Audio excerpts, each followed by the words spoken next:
Best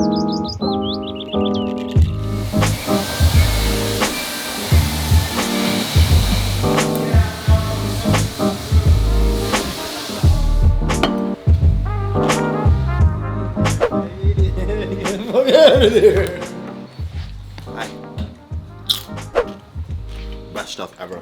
Alright, we're gonna get to work. It's Monday. We're starting early. Usually we do these on like what, Thursdays? Just got back from Philly. It's pretty fun. Hanging out with my dudes Vader. Vader driven, giving them a follow. Badass R8. So we got the turbo kit back for the R8. I've been working on at Go's car, developing some new stuff that we'll publicly talk about probably next week. We're kind of low key about it for many reasons that we'll get into later. However, we got the turbo kit back for the R8. While I was gone though, the guys decided to work. Little angry guy decided to work. And he built another R8 kit with factory exit. So I'm sitting at the bar in Newark yesterday, and I see the pictures of the factory exit, and I'm just like, I want that. I think we might change it up, because the factory exit exhaust is pretty cool. I've done center exit. I did it on my Lambo 3 years ago. 34 years old, you know, I mean, I don't want to be doing boys at the age of 34. So, little guy over here built this badass piece for a customer. Now I want it. So, customer's piece, my piece. We did a nice ceramic silver coating on this, which is kind of cool because it kind of matches the OEM color of the transmission, the oil tank, and the intake manifold. Clearly the wrinkle black on the intercoolers, all nice and smooth, badass turbo smart, vibrant. I can have this thing running tomorrow, but I'm kind of stuck. I kind of want this exhaust. So I don't know what I'm gonna do. I'm going to the dyno with Go's car right now, and we'll figure it out. But I think I'm gonna have to change it up, guys. I know we talked about center exit, but this factory exit stuff looks really, really nice. You know, it's classy. I don't know. What do you guys think? We'll go from there.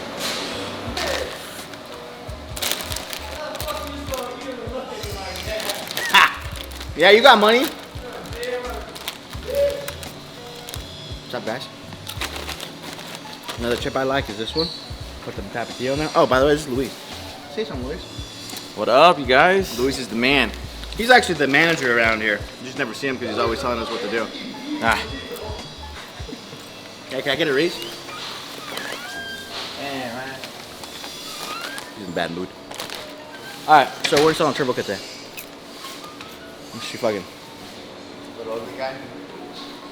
Johnny. I swear, John, there's something wrong with Johnny today. He's saying he's fine. He usually gets like this when he argues with his girlfriend. Yeah, him? Cut your fucking hair.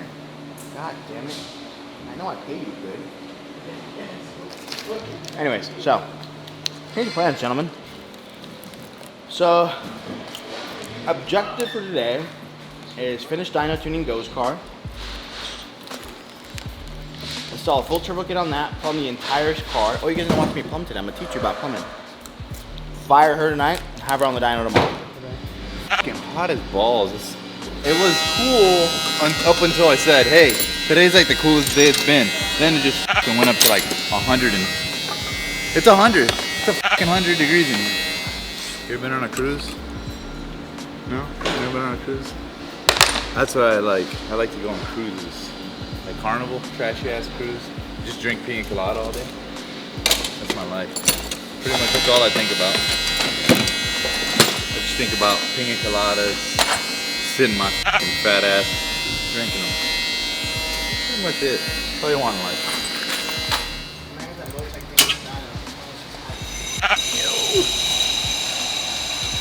Back and forth between building and the dyno, doing some development work with my buddy Tony at T1 Race Development. So going over there, coming over here, install. Let's see what these guys have gotten done. So Nick's installing the R8 kit. Hey, look, a turbo kit's on. Some jamming. Fittings, some fittings. Those are fittings. I know. You did name it correctly. Well done. Some baby wrench. Pet peeve number one. You guys know about my pet peeves? Let's talk about it. Seafood in a microwave. That's the #1 pet peeve. Don't you ever eat seafood around me. Who eating seafood? What is this, guys? This is a hose end. This is a collared sleeve. This is a fitting. These are not fittings. Even, you know what's funny? There's freaking manufacturers on Instagram, big manufacturers. They call these fittings, and I always slide in their DMs like, bro, it's a hose end.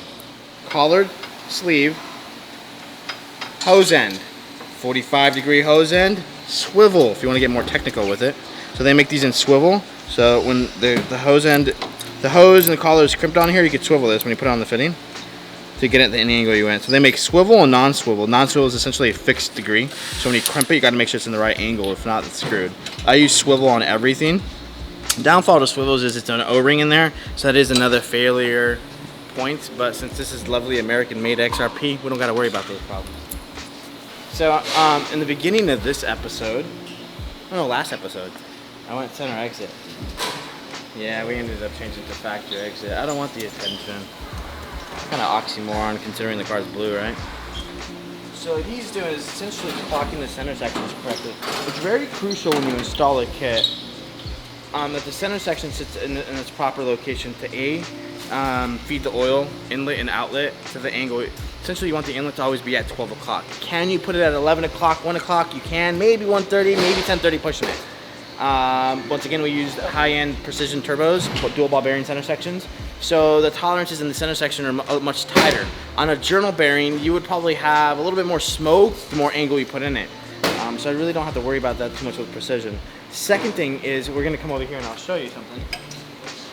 So essentially the turbo is held on by the bracket that we make that then is welded to the bracket that tightens the center section to the exhaust turbine housing.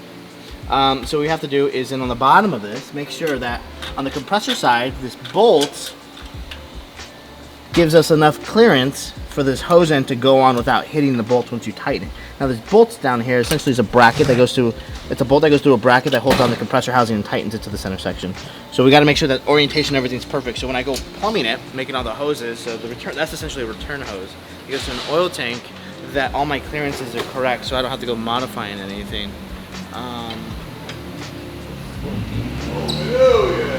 Wrong shot, bro. We don't work on Ferraris. What you looking at, boy? Alright, so I'm gonna just walk you through what I do to put together a hose end. So this is a tool that I use to expand the hose. Then you put the sleeve on it. Then what I do is I get a little bit of oil, since it's the oil system anyways, on the actual hose end, just so it makes it a little bit easier, lubricant. What you do is you bottom out the hose. So you can see it's bottomed out on the hose end.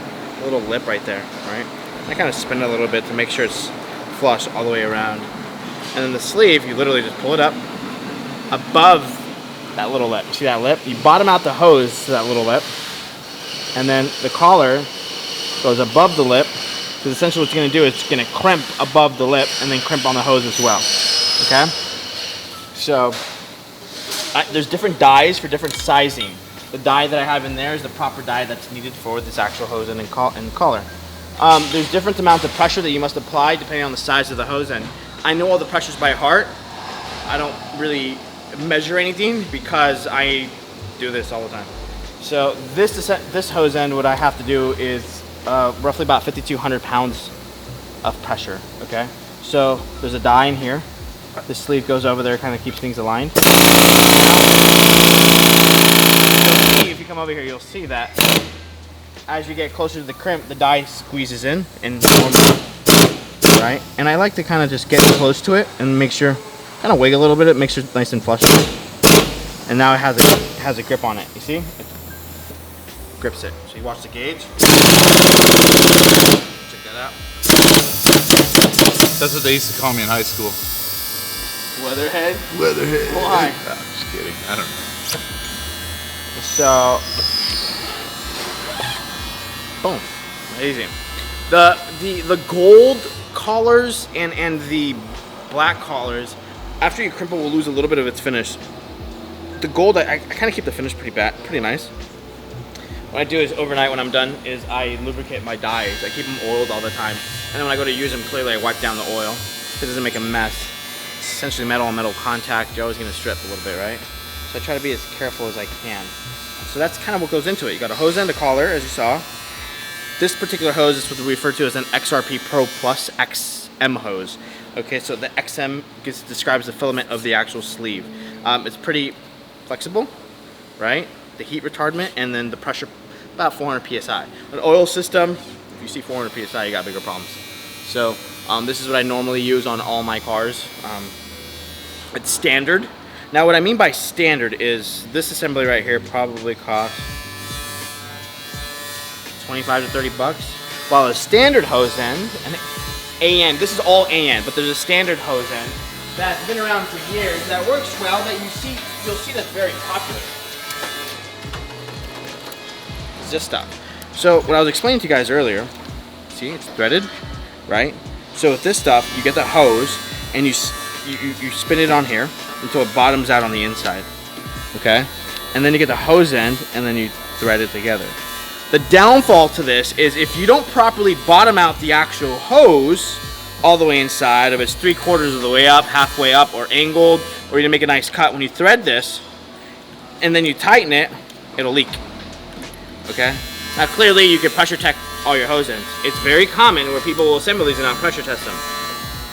So having a crimp, essentially what I like to do is try to get rid of all the margin of error, right? Does this work? It works great. I've used it for many years, many cars, and it works phenomenal.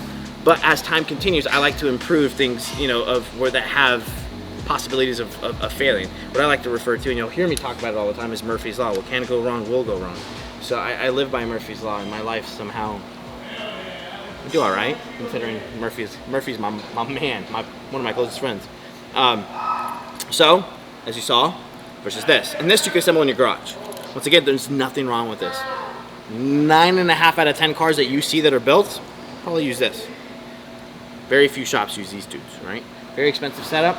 Once again, is it a little bit of over-engineering? Yeah. Then again, it wouldn't be SHEEPEYRACE. So usually, you know, when you're installing things, you grunt, lick your nose, do all kinds of weird shit. That's how you know you're getting down in there. And a whole lot of, oh, hell yeah. Hell yeah, brother. I think if you weren't raised on Stone Cold Steve Austin, you were just a bitch. What is Nick's favorite words? Sheesh! Let's go say that. What are Nick's favorite words? 3 words. Hell yeah, brother. But I don't know. He started It is working, hell yeah, brother, after he isn't it? started working on Hell yeah, Vipers, brother. he just developed his dialogue. And the snake wrangler down the street. I think low-key he's trying to be a wrestler. Like, hell yeah, brother. I'm pulling up tomorrow with boxing gloves. I'm gonna hang them on the wall behind my shit. And hey, you already know what the Songs in the trash. Boxing gloves to whoop your ass. We're about to put the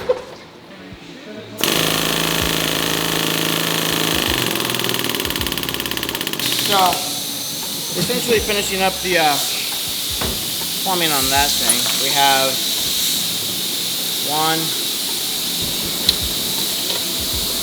3 more hoses to make. Then what I do,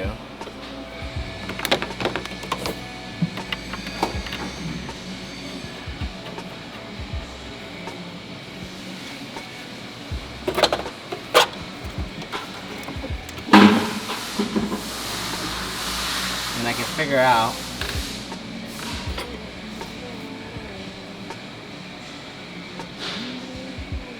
what I have to cut.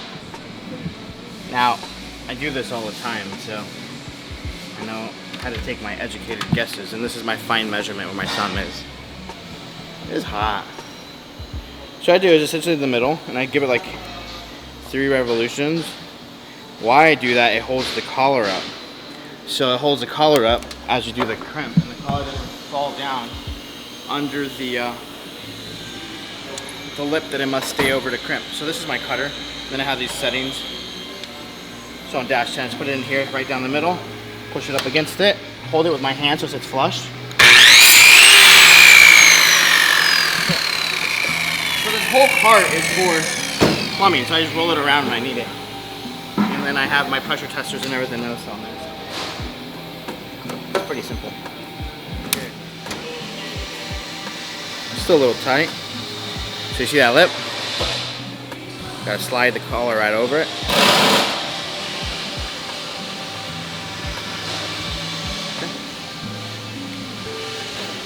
I want it nice and flat, because when you crimp it, if it's not flat against the hose end, slightly off, it'll put an angle in the hose. It looks all stupid.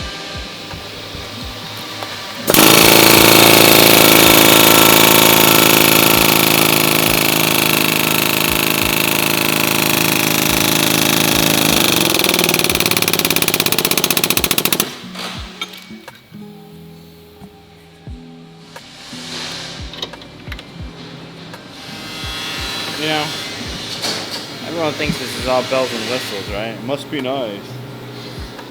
Look at this sweat. On the bright side, I don't have to do cardio because I'm fat, but I just sweat it out now. It's hot. It's like 105 degrees. Probably 115 degrees in the shop. If I had to take a guess. All bad. Click, click. Something.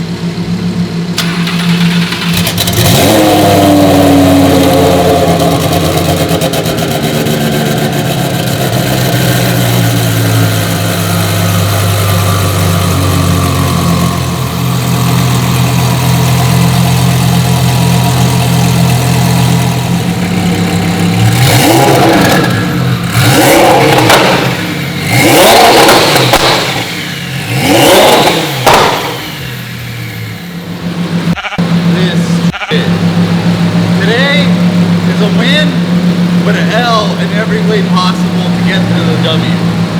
L's were fucking handed out like. I was pushing R2D2 out, and the fucking head of it wasn't drained all the way, and it tripped on its own hose. I'm tired. I think I've worked too. Oh shit, that is hot. Never rest your arm on an oil tank. God damn it, that's hot. I've been working real late for 2 weeks straight. I'm beat. Got that done. Built the turbo kit, turboed this, fired it.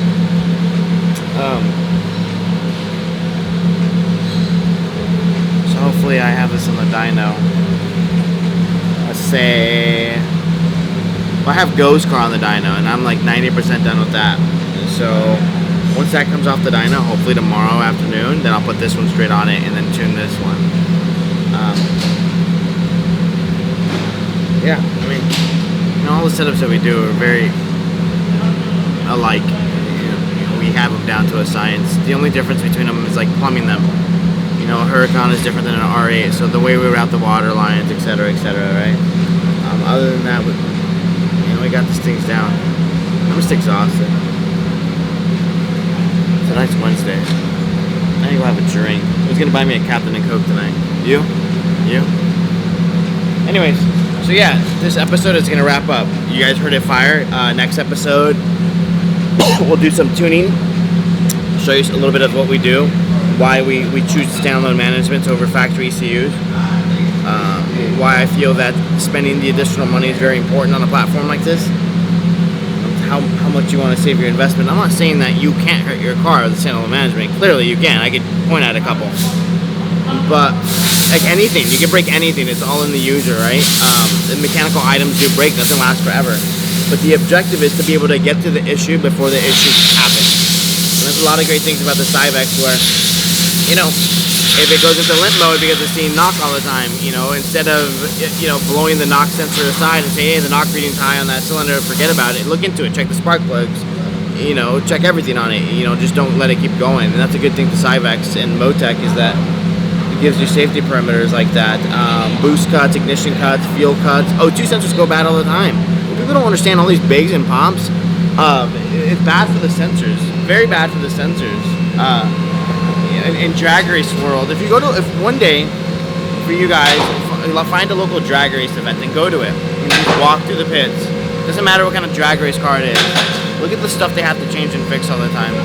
There's a reason why these companies are in business and they just don't sell one that lasts forever. Widebands, O2 sensors go bad, map sensors go bad if they're not mounted properly, hose ends leak, things just happen, you know. So the objective is to kind of beat it before it happens and causes major damage. And I feel that's one thing what we shine on. I mean, there's a lot of great shops that I look up to. Dallas Performance and UGR, two shops that I look up to, you know, and because those guys run standalones. Do yourself a favor and Google when was the last time a UGR car or a Dallas car left their facility on a factory ECU. I'm sure they have, but every car they do now, it's standalone management. It's just they protect their packages and their work, and then the customer at the end of the day, right? Our job is to protect the customer as much as we can. You know, nothing's ever guaranteed. Conditions change. Temperatures 110 degrees out today, right? So this package, essentially, it's a stage 2. It's like, I shouldn't even call it a stage 2. It's just our entry-level package. This comes with a standalone and a clutch, right? I don't even want to call it stage 2. It's the package that I recommend to run when you want to twin turbo your car. An upgraded clutch and a standalone management. That's it. I mean, you could run a factory clutch. It's not going to last you very long. It's gonna slip. So it has a Datsun clutch in it. It has a Motec standalone on it, and then the Precision turbos, Turbo Smart, and CSF stuff. So our most common package. It'll make 850 on pump gas. One thing I'm gonna do is actually develop our flex fuel kit. So as we know now in California, we utilize E85 a lot. So instead of I like to follow with the times instead of having multiple maps on a switch, which makes it confusing. I've done it many times. My first Huracan, I had a pump gas and a race gas map. And there's this one time Nick and I were coming back from picking it up from a wrap place in Palm Springs. And there's this Porsche that rolls up next to me. This thing was. You hear the turbos, and I drop it in Corsa, rolling anti-lag, and I send it. The car just shuts off. It's all such high knocking that the limp mode shut the car off. And I totally forgot that the Corsa mode was my MS109, but I had pump gas in the car. I mean, I do these every day, and even I forgot. I messed up. Luckily, I had good loop, closed loop knock controls and safety settings to just shut the car off without me throwing a rod out the engine. So instead of having multiple maps and all these headaches, what I'm going to do is I'm separating the DI from the secondary injection system, and then I'm going to build a flex fuel kit with larger injectors, its own pump, and having a flex fuel system that's then integrated into the ECU. So this way, our customers don't have to worry about multiple maps. It automatically calculates depending on the ethanol content. So if you have above 80% ethanol content, it's going to give it the most power that it can given the conditions. If it's 60% ethanol content, it's going to compensate ignition timing and boost, all in one closed loop system. So at any given time, the car is always performing the best that it could, depending on what kind of fuel you put in it and the content of ethanol. So this thing, I'm going to put a flex fuel kit on it, and when it's higher than 80% ethanol content, it'll make it close to 1,000 wheel. When it's 91, it'll make 750, 775. So instead of worrying about maps and 5-gallon race drums and all that stuff, you pay for a flex fuel kit upgrade and you just jump in the car and drive. So that's what we're gonna do here. No more maps. There's nothing wrong with the maps, but like I always like to compare, it's like your cell phone. Things do progress. Time progresses. Times change. You want to stick up to stick to the times. I remember my first one was a Nokia. Then I have an iPhone X. So I just want to keep up with the times and make things much easier for the clients and have all the bells and whistles of the benefits of having a standalone. This has been sitting here for a long time. Alex has been playing with his new McLaren. He's got his Tesla. But I know you guys are always asking. It's not that we're dodging you guys. It's not a big deal, I mean, we're busy. Alex is busy. But what we did was the thing was kind of hurt, so we changed some things on.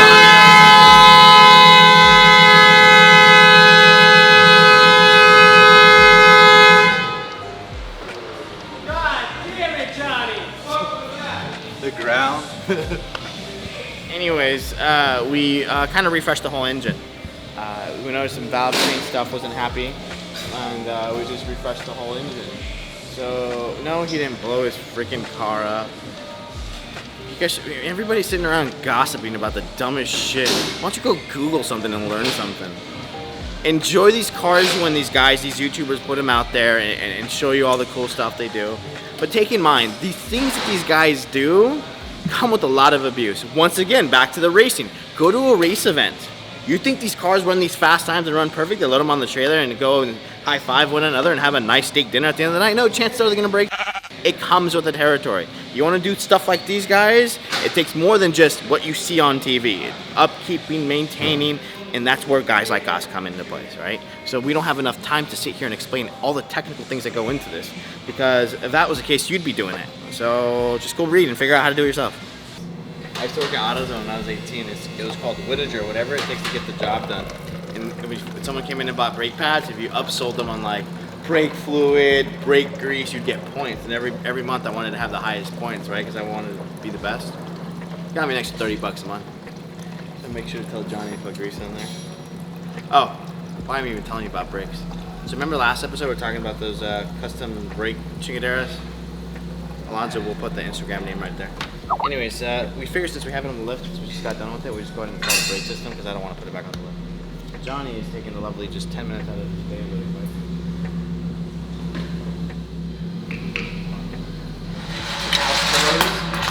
This motors cost as much as everything that's in my motor. How much red cell set?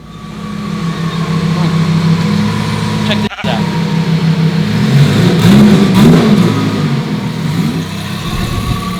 Ta-da! Look at that bitch doesn't look badass. Look at those rims, baby! God damn! I'm not gonna lie, at first I'm like, man, they're too meaty for like an exotic, but that bitch looks tough. Look at that. People see that shit like, god damn, that thing makes power. So we got the carbon ceramic rotors on it. I think that was a lot of it too, because the steel brake just didn't flow well, right? So now that has the 380 millimeter carbon rotor, just feels it really nice. Right? Boy Johnny here. Big flexing over here. We're flexing, huh? Yeah. So that thing Not to show muscle, but that thing shows. I mean, I already show enough muscle, baby. But somebody's got to around here. You feeling it, boy, Tom? Feeling it, boy. Big ass stomach. You're like a skinny fat guy. Yeah, you know. I eat good. Alright, it's for sale. It's too nice for us. It is too nice. It's gotta go. You see what I drive? Let me show you my clap that ass M3. So Alonzo ordered me a new lip, right? Literally lasted me 24 hours. I went to the fucking gym and I hit one of those little curb dudes. Look at that shit.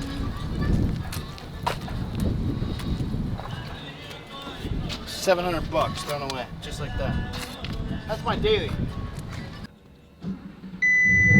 Alright, let's turn the AC on today. It's hot as a motherfucker. So, we haven't spent any time really messing with this car. Literally loaded a map on it.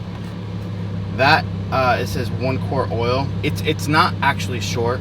The thresholds inside Motec still need to be adjusted finally. Once again, this is a beta system. I'll plug and play because I know other people run Motec. Good for you. You're great. So we loaded the Cal base map in it, based off what we've been working on Grayson's car. So the car drives, right? Let's go for a drive. I haven't driven it. Just literally pulled it out. See what it does. The tip-in's a little aggressive. Already felt that kind of driving that way. You could kind of hear it, you know. Those are little things that get adjusted literally as you drive. You pull logs and just adjust things, right? Because a lot of things you can't do on the dyno. You know, the dyno, the simulation it tries to mimic everyday driving, but you'll never get it dead on. You know, you'll do the dyno, then you'll spend another 3-5 hours on the street or however long it takes you. You know, how much time you want to put into it, right? So, but not bad, huh?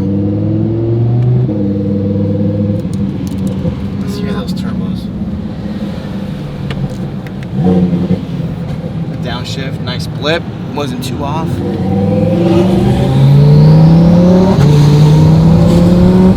Sounds good. Downshift.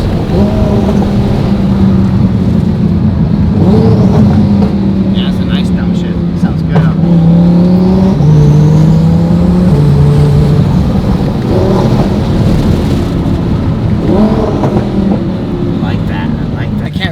Rip on it because as much as I know this Cal is good, you don't ever want to rely on it. So I think 20% throttle, really responsive.